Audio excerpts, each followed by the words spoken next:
Si tu ouvres le rideau, tu vois plus rien à l'écran. Ouais. Bon, ça enregistre. Hein. Ouais.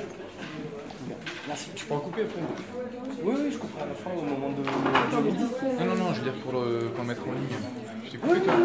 je coupe et je fais les podcasts, donc t'inquiète.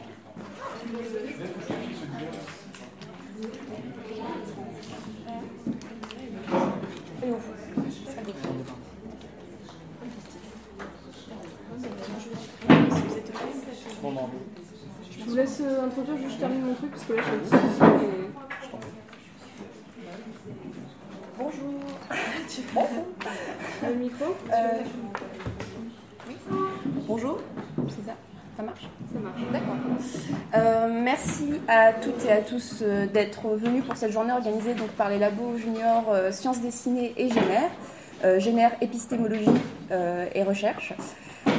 Genre épistémologie et recherche plutôt, c'est le sens de notre nom. Cette journée, elle a été préparée donc, par deux laboratoires ayant en commun la volonté de réfléchir sur la construction des outils de la recherche et le désir d'ouvrir leur champ d'études au grand public. Cela explique que le partenariat ait été, je pense, assez fructueux pour aujourd'hui, donc, dès lors que nous avons pensé à la manière d'explorer un champ des études universitaires, le genre, au sein d'une forme artistique, la bande dessinée. Aujourd'hui, donc, plusieurs interventions de chercheurs et chercheuses nous permettront de réfléchir à la manière dont la bande dessinée donne à réfléchir sur les représentations genrées, en dégageant les caractéristiques de leurs expressions artistiques, mais aussi en faisant des outils permettant la compréhension de la société moderne et des normes qui la régissent. Mais nous verrons également, grâce à la présence de scénaristes et dessinateurs de bande dessinée, que prise sous le regard des sciences sociales, la bande dessinée a pu aussi, en retour, décider de traiter sérieusement des questions de genre, et ce, sous des formes extrêmement diverses. Autobiographie dessinée, mais aussi reportage graphique destiné à donner la parole à ceux qui en sont souvent privés, par exemple. La bande dessinée peut alors devenir militante, dès lors qu'elle cherche à subvertir les normes de genre pour revendiquer l'égalité, la parité, au sein même des représentations. Voilà, donc je vais laisser la parole à Émeric et Lucie pour présenter nos deux laboratoires. D'accord. Oui, Lucie. Moi, je représente le laboratoire Sciences dessinées. On a donc été un laboratoire qui a été créé en avril 2013 et on a essayé de faire plusieurs journées d'études autour de thèmes différents qui vont de la ville à la violence au genre, du coup en partenariat avec vous. Et c'est un thème qui nous était cher parce qu'on voulait l'inscrire dans une sorte de double journée qui travaillait le thème de l'identité. Hier, on a eu Lévi Strondheim avec lequel on a interrogé la question des masques et de l'identité en bande dessinée. Et aujourd'hui, on voulait en arriver à la question du genre et des normes mises en place par la bande dessinée.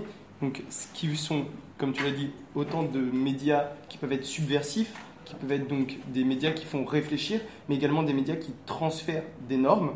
Et ces normes, on va les interroger. Par exemple, je pense au personnage de Natacha, l'hôtesse de l'air, qui est particulièrement précieuse et fructueuse pour les études de genre. Donc, je pense que j'ai rien d'autre à dire, puisque tu l'as fait magnifiquement. Isolde et moi, on représente le laboratoire Génère. Donc nous sommes un laboratoire junior qui existons depuis janvier, donc on est tout jeune, on a déjà fait beaucoup d'événements quand même. Et on s'est beaucoup intéressé à toutes les formes de médias et à toutes les normes de genre qui pouvaient être véhiculées par les différents médias. On a notamment fait une journée d'études très réussie, sans le vouloir, sur les jeux vidéo qui était très très intéressante. Et donc c'est dans cet esprit-là qu'on a décidé d'organiser cette journée d'études sur la bande dessinée. Ce qui nous intéresse dans notre laboratoire, c'est vraiment de croiser les points de vue disciplinaires et de voir comment le genre réfléchit dans toutes les disciplines, en littérature, en sociologie, en histoire, mais également en biologie. On a fait une journée d'études dans ce sens-là, sur genre et sciences naturelles, et on a vraiment réfléchi, on essaye vraiment de se remettre en cause et d'avancer d'un point de vue épistémologique ensemble grâce à l'interdisciplinarité. Donc voilà, c'est aussi ce que nous allons essayer de faire aujourd'hui. Donc pour commencer, nous allons avoir une intervention d'Isabelle Guilleul. Donc, Isabelle est agrégée d'anglais, c'est une future thésarde en civilisation américaine à Bordeaux-Montaigne. Elle travaille sur la BD américaine, donc notamment de 1986 à nos jours, et précisément sur l'influence des scénaristes britanniques. Elle s'intéresse aux questions de genre, notamment dans le cadre de sa participation au projet Héroïne, dont M. Devenay nous parlera cet après-midi. Et maintenant, elle va nous parler des inversions et des identités dans Fun Home de Alison Bechdel. Je sais pas, vous entendez comment on fait? C'est mieux avec?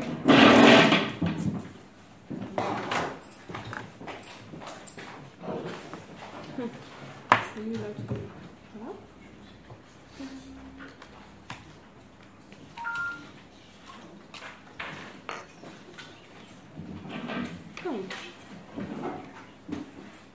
Voilà. Ok. Donc je vous parlais de Fun Home, qui est une bande dessinée états-unienne, pas du côté comics, mais plutôt du côté indépendant, ce que certains appelleront le roman graphique, qui est un terme qui pose problème par ailleurs, mais c'est donc une BD indépendante qui est dessinée et scénarisée par Alison Bechdel et qui a été publiée en 2006. Donc il s'agit d'un récit autobiographique qui est particulièrement centré sur la période de l'enfance et l'adolescence, disons jusqu'à la vingtaine, d'Alison, et qui traite aussi ses relations conflictuelles avec son père, qui est décédé quand elle avait une vingtaine d'années.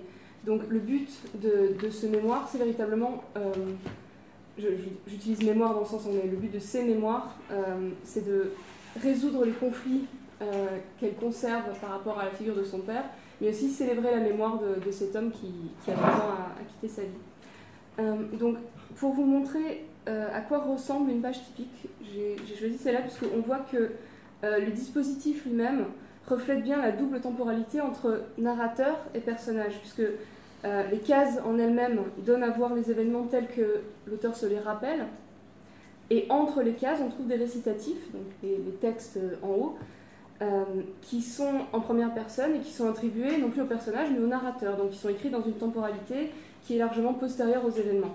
Et évidemment, le narrateur la narratrice possède des éléments que l'enfant ne possède pas. Et ce dispositif-là m'amène à penser qu'il y a réellement une proéminence de la voix narrative et que la narratrice en fait cherche à analyser les événements plus qu'à les raconter. Et effectivement, ce qu'elle entreprend de faire, c'est véritablement de relire les événements de son enfance à la lumière d'informations qu'elle a acquises a posteriori, et notamment à relire les questions de genre et de sexualité qui ont marqué son enfance. Donc, pour expliquer ça un peu plus clairement, la vie d'Alison Bechdel est marquée par 3 événements qui ont joué un rôle majeur. D'abord, vers 19 ans, elle découvre qu'elle est lesbienne. Peu de temps après avoir annoncé ça à ses parents, elle découvre que son père, en fait, lui aussi, est homosexuel, mais a décidé de dissimuler cet état de fait et donc d'avoir une vie, d'épouser une femme et de fonder une famille. Et enfin, dans les années qui suivent cette double révélation, les parents divorcent et le père meurt percuté par un camion dans un accident de la route, ce qui en fait est lu et perçu par Bechdel et par sa famille comme une sorte de suicide. Donc ils pensent que ça a été fait. Donc c'est la conjonction de ces 3 éléments qui va déclencher la volonté de révision de la part de Bechdel. C'est ça qui va l'amener à relire le récit de son enfance et à tenter de mieux comprendre son père et la relation qu'elle a eue à son père. Donc, dans Fun Home, l'homosexualité des 2 personnages est perçue comme primordiale, parce qu'elle constitue le lien entre Alison et son père, dans une relation qui par ailleurs est compliquée. Bechdel dit elle-même qu'elle se réapproprie son père à travers l'homosexualité, et qu'elle en fait, parce que tous les 2 sont homosexuels, elle le considère comme une sorte d'image miroir d'elle-même. Et ce qui est intéressant aussi, c'est qu'elle explore les rapports entre un père qui est présenté comme imparfaitement masculin, on le verra. Elle a l'impression que son père n'est pas assez un homme, et en même temps, elle-même refuse les stéréotypes qui sont associés à la féminité. Par exemple, là en haut, vous la voyez découvrir le fait que le papier peint de sa chambre va être rose à fleurs, et s'insurger contre le rose et les fleurs. Donc, on voit bien que dans un cas comme dans l'autre, il y a la question de la sexualité se double d'une question de rapport au genre. Et donc je vais m'intéresser au motif de l'inversion, parce que les 2 personnages sont présentés comme une version inversée l'un de l'autre. Et c'est intéressant aussi parce que l'inversion dans le jargon médical du début du XXe siècle, c'est évidemment un terme qui désigne l'homosexualité. C'est pour ça qu'on appelle les homosexuels des invertis. Donc j'étais intéressée par cette notion d'inversion qui me semble vraiment être au centre de l'œuvre. Et je vais donc montrer son rôle à 2 niveaux. D'abord au niveau de la construction identitaire des personnages, qui remettent en cause la division normative entre masculin et féminin.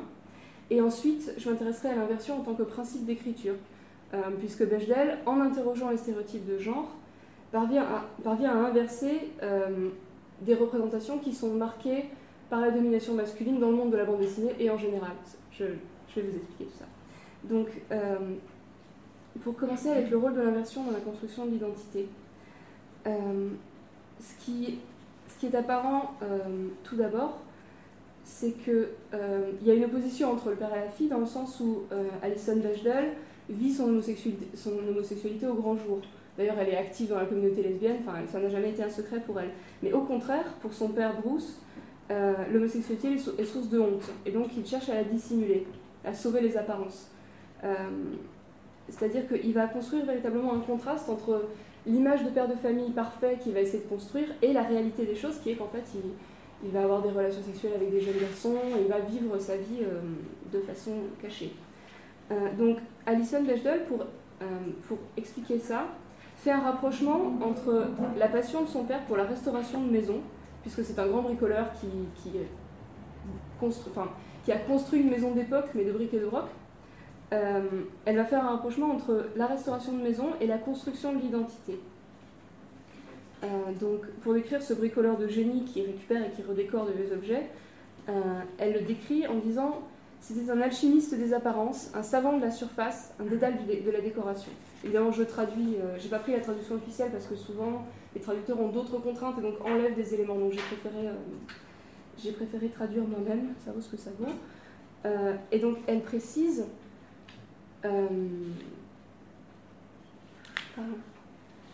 son habileté ne lui servait pas à créer des choses, mais à faire en sorte que les choses paraissent être ce qu'elles n'étaient pas. C'est-à-dire qu'elles paraissent irréprochables. Donc il s'agit vraiment, pas d'une construction architecturale, mais de l'application d'un vernis, d'une surface.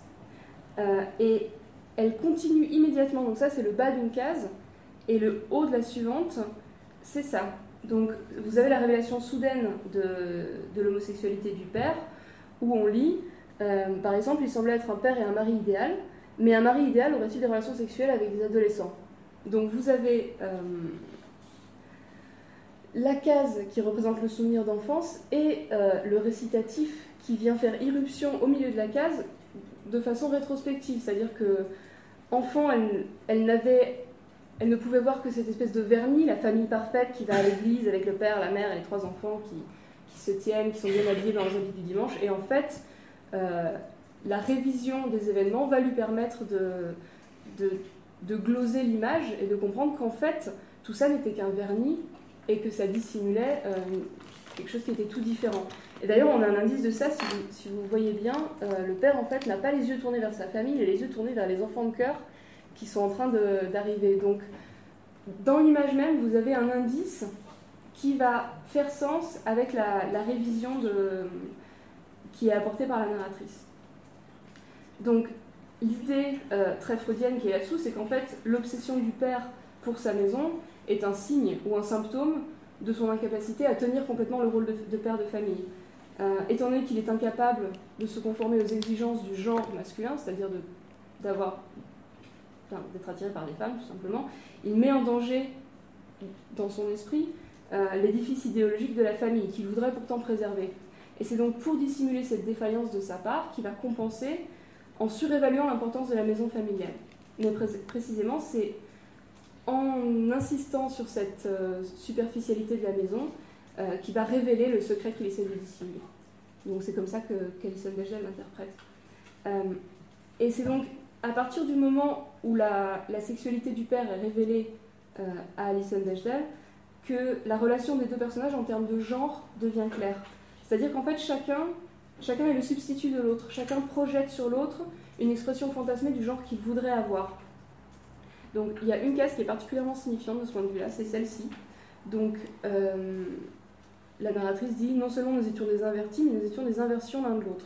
Tandis que j'essayais de compenser un manque de virilité en lui, il s'est forcé d'exprimer une certaine féminité à travers moi. » Donc on voit que d'abord dans la formulation même, il y a un parallélisme de structure. Donc « compensate for something unmanly in him » et « attempting to express something feminine through me ». Donc clairement la grammaire fait qu'il y a un effet de miroir ou un jeu d'écho.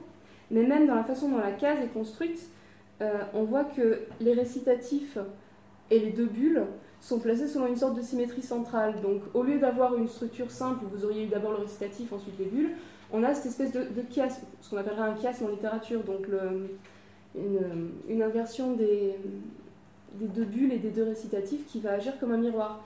Évidemment, cet effet de miroir est encore renforcé par le fait que les personnages eux-mêmes se regardent dans un miroir et en fait regardent chacun, non pas l'autre, mais le reflet de l'autre. Si vous regardez bien les directions des yeux, en fait, Allison regarde le reflet de son père et le père regarde le reflet d'Allison. Donc en fait, la thématique du miroir vient renforcer l'idée que chacun s'intéresse à l'identité projetée du père ou de la fille plus qu'à son identité réelle. Et la figure du miroir, je ne vais pas avoir le temps de développer, mais la figure du miroir est un élément qui clairement vient renforcer le questionnement sur l'identité dans Fun Home. Donc leurs trajectoires psychologiques en fait sont à la fois analogues et inversées. Et même si leurs goûts sont radicalement différents sur certains points, notamment sur la couleur des papiers peints de la chambre d'Allison, ils vont quand même se retrouver dans la remise en cause du modèle dominant. Et particulièrement, ils se retrouvent tous les deux dans leur appréciation de la beauté masculine. Puisque lui, j'ai pas tout traduit, mais lui désire le corps masculin comme un objet érotique, mais elle se projette dans le corps masculin. Donc aimerait pouvoir s'approprier en fait ce corps, elle aimerait être un homme, du moins c'est ce qu'elle dit à cet âge. Donc le magazine qu'elle lit, là, c'est Esquire, c'est un magazine d'actualité et de mode pour hommes assez plutôt haut de gamme. Et on voit qu'il y a une différence entre la teneur de leur conversation. Donc ils parlent du costume de l'homme, de la veste, mais ce qu'ils regardent réellement, l'un comme l'autre, c'est bien le corps masculin, et le corps masculin comme objet de fantasme. Donc l'homme, en fait, dans cette case-là, enfin cette série de cases, va occuper la place de l'objet du regard, qui est évidemment habituellement tenu par des femmes, surtout dans les magazines de charme. On aurait pu imaginer... Enfin, la situation aurait été beaucoup moins étrange, moins inhabituelle, si ça avait été une femme, en tout cas dans la logique du regard masculin habituel. Donc cet effet d'inversion sujet-objet et cet effet d'objectification du masculin est renforcé un peu plus loin lorsque Bechdel retrouve un Polaroid qui a été pris par son père. Donc ça c'est une double page qui est à peu près au milieu du livre. Et la double page présente en fait des ruptures de convention graphique. D'abord parce que précisément c'est la seule double page de tout le récit, normalement c'est traité en page simple. Ensuite, elle est à bord perdu, c'est-à-dire qu'il n'y a pas de marge sur les côtés. Et enfin, c'est un très gros plan, c'est-à-dire que si vous teniez ça dans vos mains, votre pouce serait 2 fois plus petit que le pouce qui est représenté. Donc en fait c'est un très très gros plan qui va mettre en avant l'importance de cette image du masculin perçu comme objet de désir par le père, puisque c'est un Polaroid qu'il a pris d'un de ses amants. Donc Bechdel en fait a à cœur de mettre en avant ce rôle du masculin comme objet de désir. Et elle appelle même cette double page en interview de Centerfold. Et le Centerfold, en fait, c'est le nom des posters de pin-up qui sont détachables dans le magazine. Donc elle a réellement conscience de cet état de fait et elle travaille réellement à cette mise en avant de l'homme comme objet du regard. Donc tout ça m'amène à voir Allison et son père comme des doubles ou 2 versions de la même personne. Et en fait, dès le début, ils sont présentés comme interchangeables. Par exemple, vous avez au début du récit ces deux cases où parce que le père a une obsession pour le fait de prendre des photos, parce que les photos permettent de donner un aspect parfait, très lisse, donc il prend beaucoup de photos. Et on voit que dans un cas c'est le père, dans l'autre cas c'est la fille, et les deux ont non seulement exactement la même posture, mais les plis des vêtements tombent au même endroit, et ils ont même quasiment les mêmes cheveux et la même gestuelle avec le petit doigt légèrement levé comme ça. Donc j'ai vraiment l'impression, en voyant ces 2 images, qu'ils sont comme interchangeables. Ils sont complètement... ils sont dans une relation de miroir ou de négatif. Et donc, c'est en utilisant ce rapport d'équivalence qu'elle crée entre elle-même et son père, Bechdel va en fait arriver à contester le modèle hétéronormé et à inverser les rapports de force qu'il opposait à son père. Je vais vous expliquer ça en détail à présent. Donc d'abord, il y a la question de la subversion de l'autorité paternelle, puisque la figure du père, notamment en psychanalyse, est le symbole de l'autorité, donc une sorte de symbole de puissance, et ce symbole va être contesté sur plusieurs plans. D'abord, Bechdel va remettre en cause le rapport de filiation, ce qui est assez étonnant, mais elle dit explicitement à plusieurs reprises, j'ai tout traduit, mais c'est surtout la fin qui m'intéresse, qui de nous deux était le père. En écoutant sa confession honteuse, donc les deux sont en train de discuter, c'est la seule fois où ils discutent ouvertement de leur homosexualité, puisque le père vient de révéler son secret et ensuite aura son accident, donc ne pourra plus en discuter. Et donc elle dit, en écoutant sa confession, j'avais ressenti un sentiment nettement parental.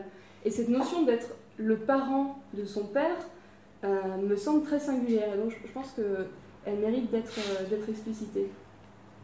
Notamment, il y a un autre moment où elle fait ça, à travers l'utilisation de références à la culture littéraire.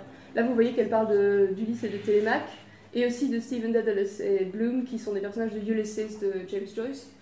Donc, en fait, les références à la culture littéraire dans le récit vont être utilisées parce que c'est une famille de gens qui sont très cultivés, qui lisent beaucoup, qui échangent beaucoup sur leur lecture.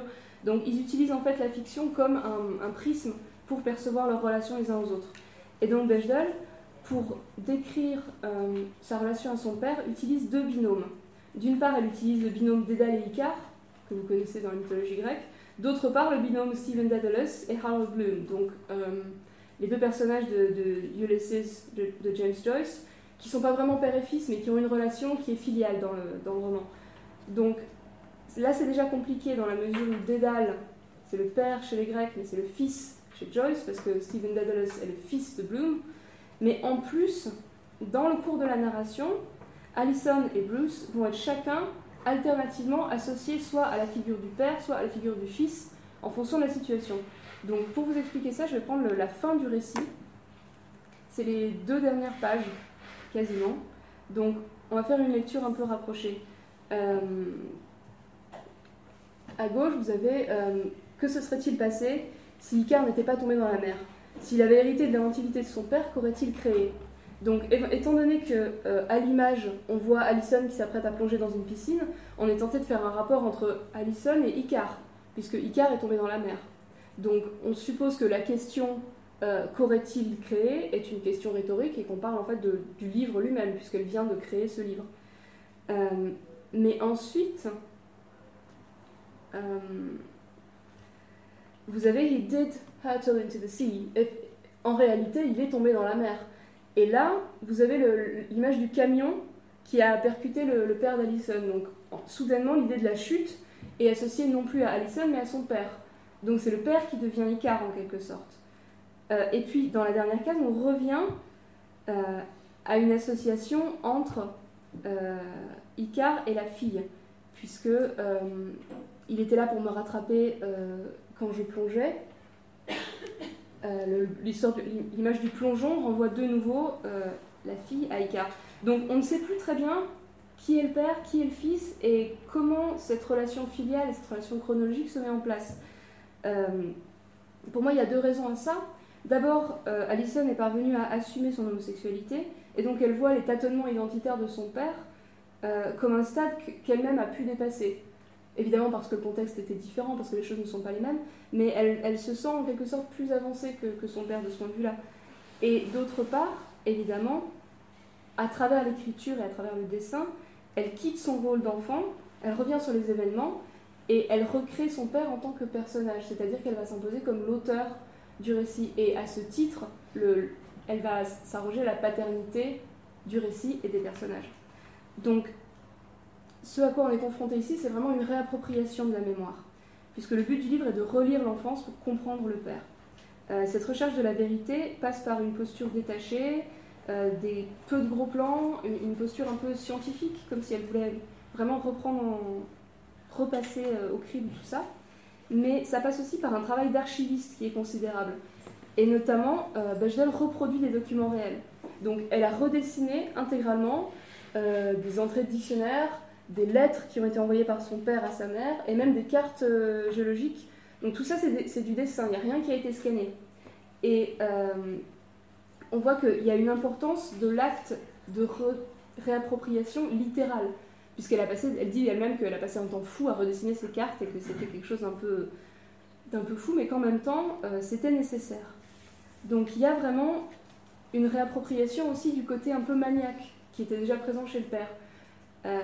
Allison, elle aussi, va donner de l'importance à la surface, mais cette fois à la surface de la page blanche, qui n'est pas une surface qui dissimule, mais une surface qui montre, qui révèle. Et donc, grâce à ce processus de réécriture, on comprend aussi mieux la notion d'inversion de la trame narrative et de la chronologie, puisque vous vous rappelez un peu plus haut, elle parle de the tricky reverse narration, donc ce que j'ai traduit par épineux récit à rebours. Et la notion de récit à rebours, à mon avis, vient justement du fait qu'elle propose son propre récit et elle remonte vers les origines. On n'est plus dans un déroulement chronologique du temps que vit le personnage, mais bien dans un temps à rebours qui est revisité et réinvesti par le narrateur. Et évidemment, il s'agit bien d'une affirmation du rôle de Bechdel comme auteur, adulte et agissante, par opposition à son état précédent qui était un état d'enfant, de personnage et d'objet. Et évidemment, ça renvoie à l'étymologie commune entre auteur et autorité, c'est-à-dire qu'elle affirme son autorité sur la relation à son père et sur la lecture de sa propre vie et de sa propre identité. Donc je vais terminer en vous parlant de la notion de récupération du droit à la parole. Parce qu'en littérature, on parle souvent de l'émergence des voix féminines, mais ici, il s'agit encore plus de l'émergence d'un dessin féminin, puisqu'il y a une physicalité du dessin qui va être particulièrement intéressante si on parle de genre. C'est-à-dire que la représentation des personnages, de leur visage et de leur corps, va être en soi, chez Bechdel, une façon de remettre en cause les stéréotypes visuels de la féminité. Par exemple, il y a un air de famille entre les personnages. Donc vous avez la mère, le père et la fille, et on voit qu'ils ont tous un air de famille, des traits communs. Et on n'a pas véritablement les codes qui sont habituellement employés en bande dessinée, enfin, qui sont souvent employés en bande dessinée, pour sexualiser les femmes ou pour les rendre mignonnes. On n'a pas de grands yeux, de longues jambes, de taille fine, de gros seins, on n'a pas tout ça. Et en fait, les deux sexes sont traités de la même façon, avec cette sorte de ligne claire assez réaliste. Et ça laisse en fait de la place dans le dessin pour l'expression des similitudes entre les hommes et les femmes. Et donc pour une représentation des femmes qui ne serait ni idéalisée, ni transformée par le regard masculin hétérosexuel qui caractérise la vision de la plupart des objets culturels de notre époque. Et donc, en fait, cet état de fait, cette ressemblance entre tous les personnages, s'explique en partie par la technique qu'utilise Bechdel pour dessiner. Parce qu'elle dessine d'après photographie. Jusque-là, rien d'étonnant. Mais ce qui est inhabituel, c'est qu'elle travaille à partir de photographies d'elle-même. Donc là, par exemple, vous voyez Bechdel à gauche, qui s'est prise en photo sous l'angle et dans la position qui correspondait à une future case de bande dessinée. Mais évidemment, dans la future case, c'est son père qu'elle représente. Donc, en fait, tous les corps de la bande dessinée sont son corps à elle. Tous les corps qu'elle représente vont être le corps féminin de l'auteur elle-même.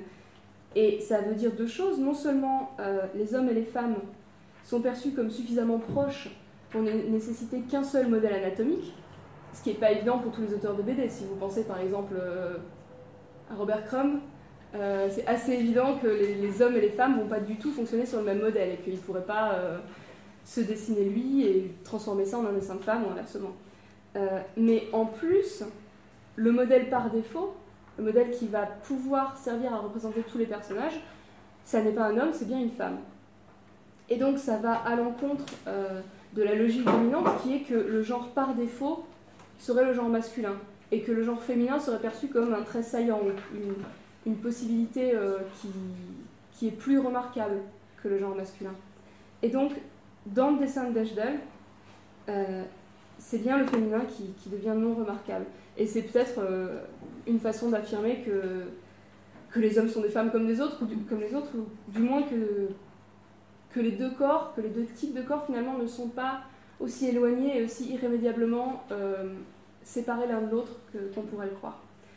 Donc, voilà, je suis au bout de mon temps, mais pour reprendre très rapidement, Fun Home, c'est donc à la fois une réflexion intime sur l'identité, sur les rapports filiaux des deux personnages, mais au-delà de ça, c'est aussi une vraie réflexion sur le genre, et sur le genre en bande dessinée, et donc sur la façon dont on peut remettre en cause un certain nombre de modèles dominants qui sont de l'ordre de la grammaire courante de la bande dessinée, mais qui ne sont pas irrémédiables. Voilà, merci. Merci beaucoup.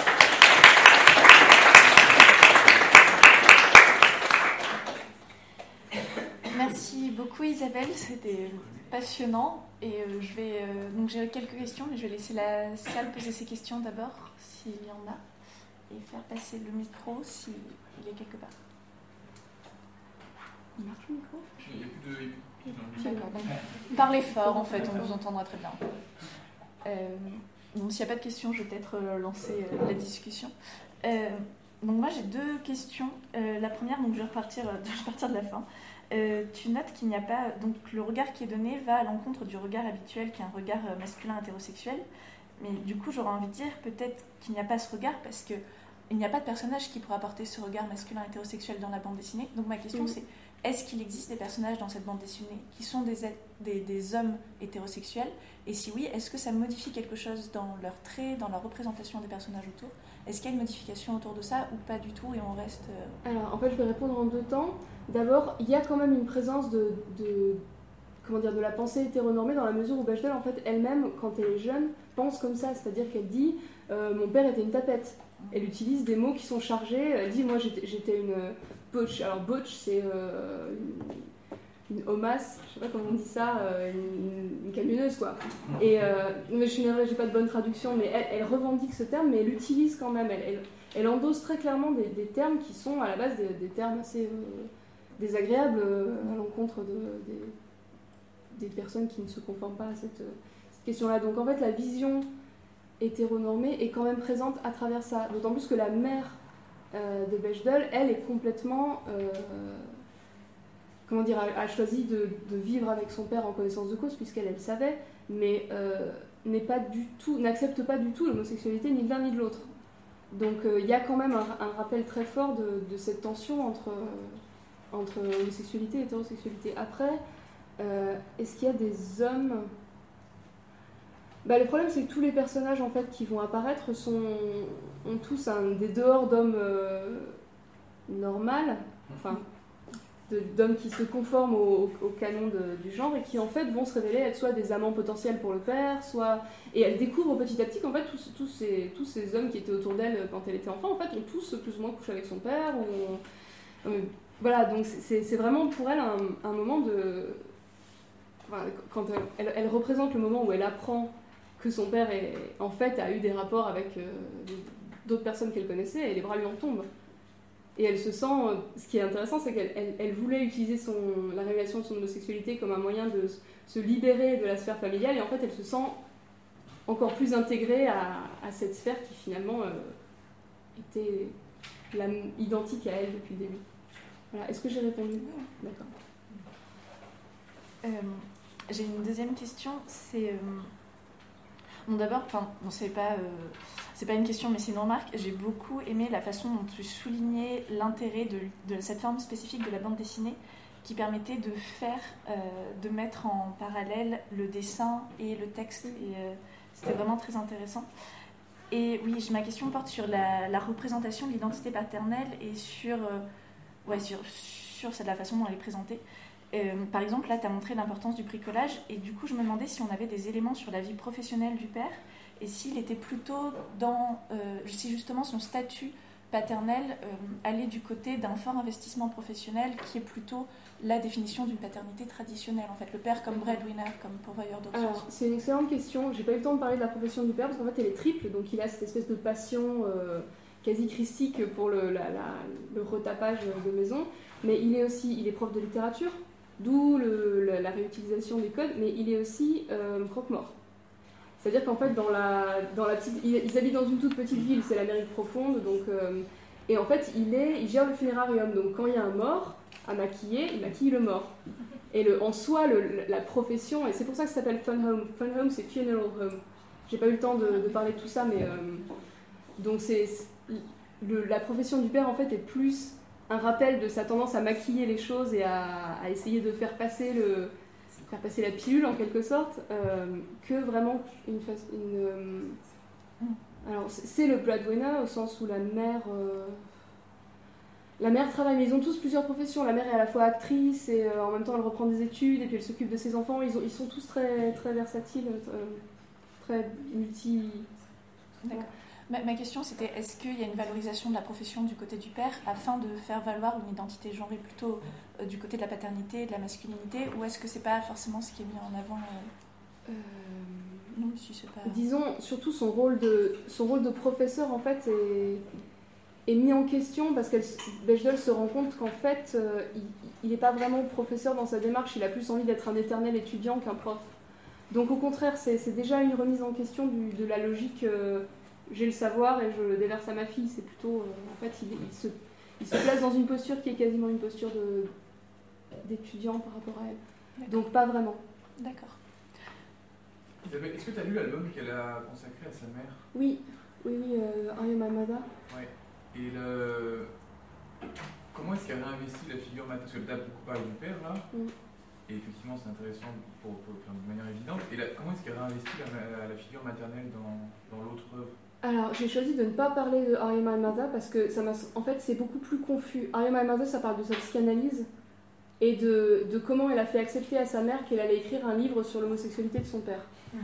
Ce qui est pas tout à fait anodin en soi. Donc en fait ça parle plus de ça.